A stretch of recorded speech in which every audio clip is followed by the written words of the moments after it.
জয় গুরু। পরম প্রেমময় শ্রী শ্রী ঠাকুরের চরণে আমার ভূমিষ্ঠ প্রণাম। আর আপনাদের প্রত্যেককে জানাই রানন্দিত জয় গুরু। আজকে যে আলোচনাটি করব সেটি হলো মানুষ ইষ্টানুরাগের প্রধান পরক কী, মানুষের যে ইষ্টের প্রতি অনুরাগ তার প্রধান পরকটা কী, আর আমরা কি হাসি মুখে ইষ্টের জন্য কতটা কষ্ট সহ্য করতে পারি, ইষ্টের জন্য আমরা হাসি মুখে কতটা কষ্ট সহ্য করতে পারি।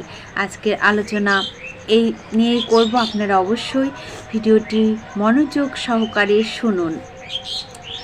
উমাদা বলছেন, শ্রী শ্রী ঠাকুরের কাছে জিজ্ঞেস করলেন উমাদা যে মানুষের ইষ্টানুরাগে প্রধান পরকটা কী।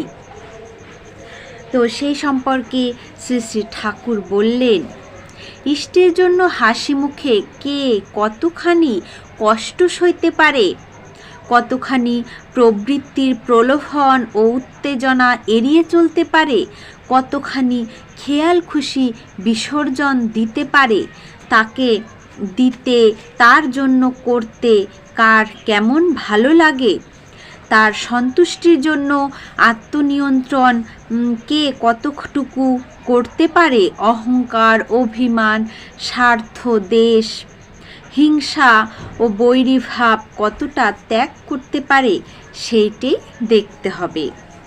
আমি যদি তোমাকে অত্যন্ত অনাদর করি এবং ঠিক সেই একই সময়ে তুমি যার প্রতি বিরূপ এমনতর কাউকে যদি খুব সমাদর করি,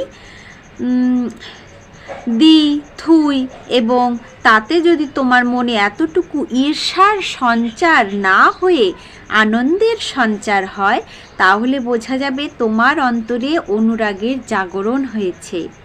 তাহলে বুঝতে পারলেন, ধরুন আমি যদি আপনাকে অত্যন্ত অনাদর করি, মানে খুব অনাদর করছি, এবং ঠিক সেই সময়ে ওখানে আরেকজনের প্রতি আমি খুব সমাদর করছি, তাকে দিচ্ছি, তাকে অনেক কিছু করছি, মানে তার যে যত্নের কোনো ত্রুটি না থাকে এমন ভাব করছি, সেখানে যদি আপনি থাকেন, তাহলে আমাদের স্বাভাবিক কী হয়, আমাদের সেখানে রাগ হবে, অভিমান হবে, যে আমার সামনেই তাকে এত কিছু করছে, দিচ্ছে, থুই, তাকে খাওয়াচ্ছে, তাকে খুব সমাদর করছে, আর আমাকে অনাদর করছে, স্বাভাবিক মতো কিন্তু আমাদের রাগ হয়ে যাবে।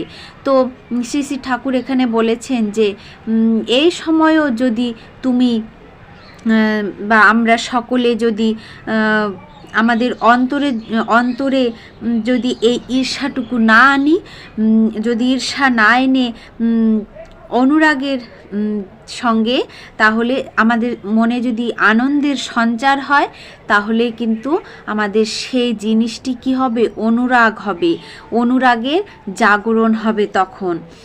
আবার তুমি যদি কাউকে ভালোবাসো এবং কাউকে যদি দেখো তোমার প্রতি বন্ধু ভাবাপন্ন অথচ আমার প্রতি বিরূপ, তাহলে কিন্তু তার লাখ বন্ধুত্ব তোমার কাছে প্রীতিকর লাগবে না। এটা কিন্তু স্বাভাবিক কথা, যে আমাকে সে ভালোবাসছে বন্ধু হিসেবে, আবার আমার আরেক বন্ধুকে সে ভালোবাসছে না, তাহলে সেটা কি আমার চোখে কিন্তু সেটা প্রীতিকর লাগবে না বা হবে না। আরও বললেন, অভাব, অভিযোগ ও কষ্ট সত্ত্বেও যে অভাবীকে দেয়, এটা একটা কম কথা নয়। পরিবেশকে বাঁচানোর বুদ্ধি যাদের প্রবল, তারাই পরম পিতার দয়ায় টিকে থাকবে। ওই আগ্রহই তাদের চেষ্টাশীল করে রাখবে, সক্ষম করে তুলবে। সম্পদ তো চারিদিকে ছড়ানো আছে, যাদের চেষ্টা আছে তারা তা কুড়িয়ে নিতে পারে। তাই আমি মানুষকে শূন্যে করে রাখি, যাতে আমেজ পেয়ে আলসে হয়ে না পড়ে, অনবরত করার তালে থাকে।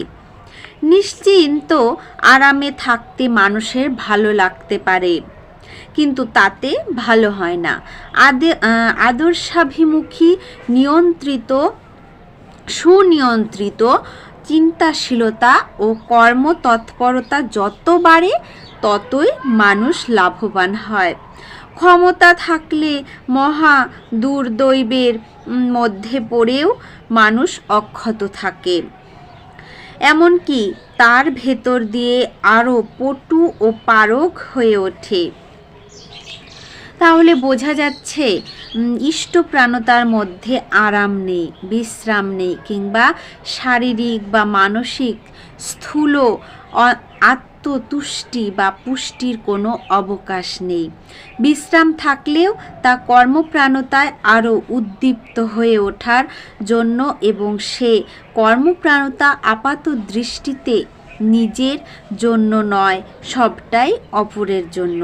তাহলে ইষ্টপ্রাণ হয়ে লাভ কি?